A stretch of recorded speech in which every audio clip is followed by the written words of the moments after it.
Malaki na nga pala yung pagbabago dito sa nabili kong napabayaan na Suzuki Smash. Yung tipong halos pang junk shop na pala to dati. Pero dahil isa to sa mga gusto kong motor noon, hindi ako pumayag na hindi ako magkaroon nito dito sa Project Bike Series ko.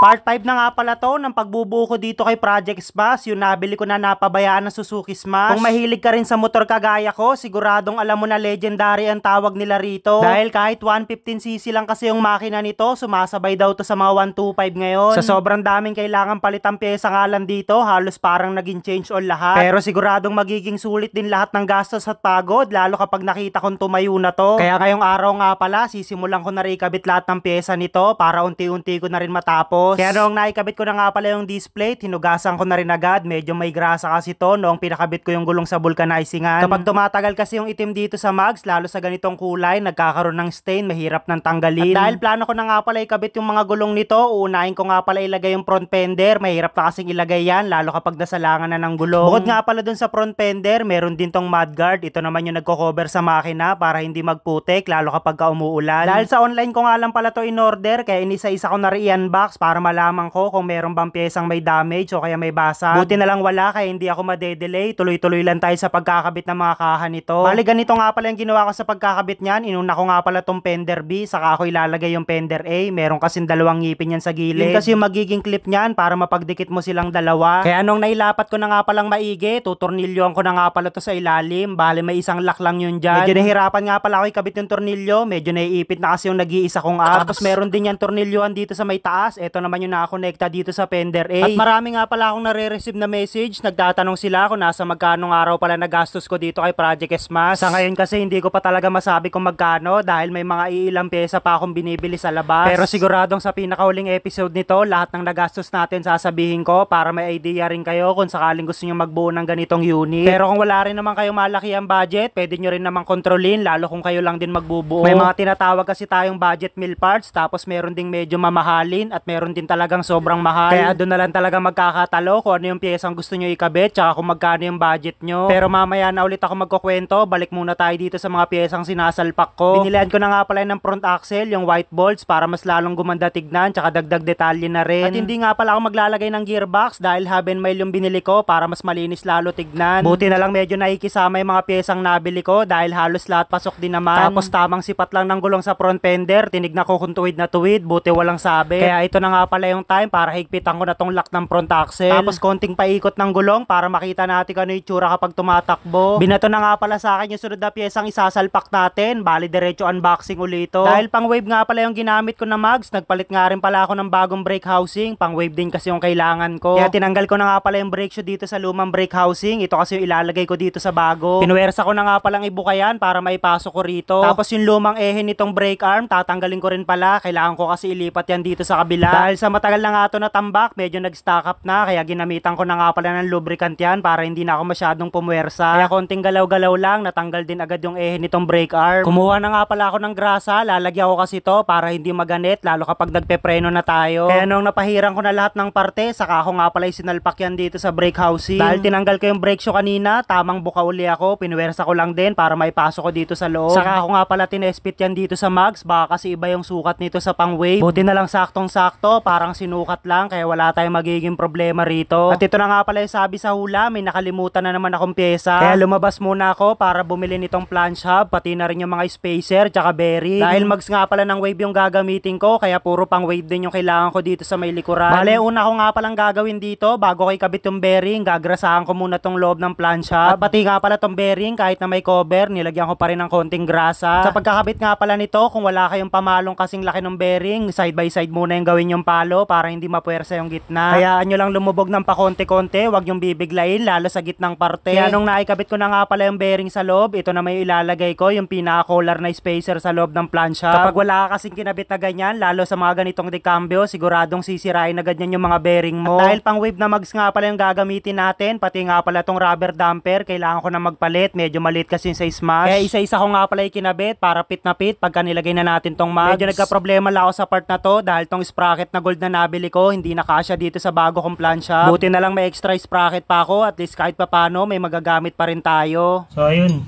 change plan tayo. Tong nabili nating sprocket, hindi napasok dito sa hub flange na nabili natin kasi Ang layo ng tornilyo niya. So nandito yung tornilyan. Dapat kasi dito banda. So no choice. Ayang di na natin magagamit to. Pero tong kadena na gold, ayan, magagamit pa natin to.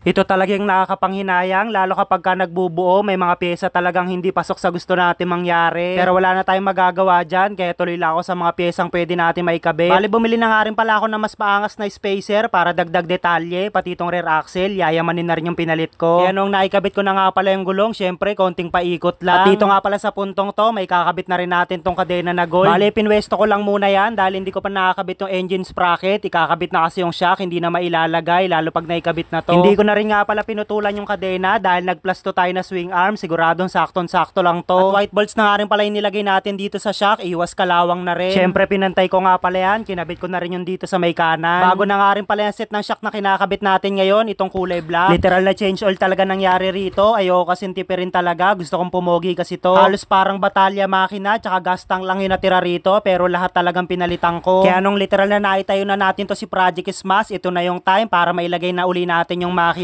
Sa 12 years kasi na tumatakbo tong motor na to, para ngayon lang sila nagkahiwalay, siguro na-miss nila isa't isa, kaya pagkakabitin na uli natin sila. Sa diskarte ko nga pala, lalo kapag nagkakabit ng ganitong makina, inuuna ko yung tornilyoan sa pinakababa, tapos papunta sa taas. Bali, dalawa lang naman yung lock nito sa makina, isa sa taas, tsaka isa dito sa baba. Kaya nung nailagay ko na parehas, ginamitan ko na nga pala ng impact para mahigpitan ko ng maigi. Tapos para mailapat na nga pala natin yung kadena, ikinabit ko na rin tong engine sprocket, pati yung lock, tinornilyo ko na rin yung dalawa. Gumamit nga pala ako ng impact, tapos kinalangan ko para hindi humikot, lalo kapag hinigpitan na. Kaya inilagay ko na nga rin pala tong kadena, at sa wakas, after 10 years, na itayo na rin. Magpapag-giveaway nga pala tayo ng Yamaha Mio Sporty, etong kulay green na to. So kung mapapansin nyo, medyo formado na siya.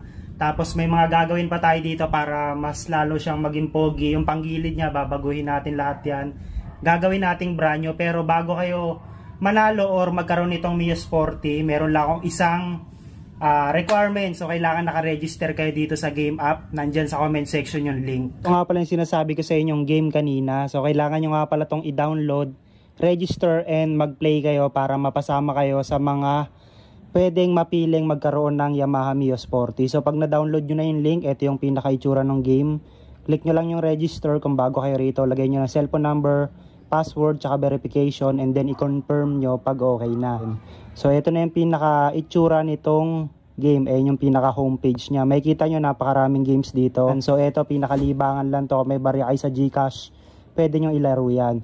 So since nag-top up na ako kanina ng 250 pesos, ayan, naging 261 na siya, pwede na tayong maglaro. So para mag-top up kayo rito, click nyo lang tong wallet, ayan.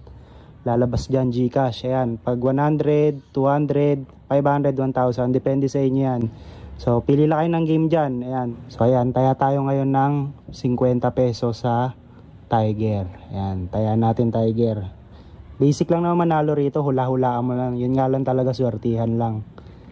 Yan, pag nakataya ka, antayin mo lang sila. 7 o 10. Panalo tayo ng 50 pesos. Tama, 50 pesos yung panalo natin.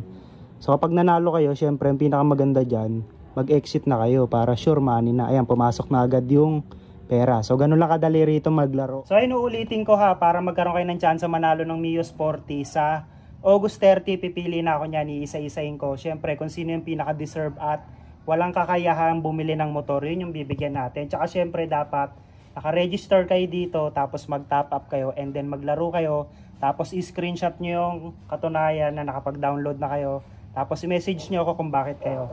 So yun lang ha, wag na kayo magpatumpik-tumpik pa, i-download nyo na.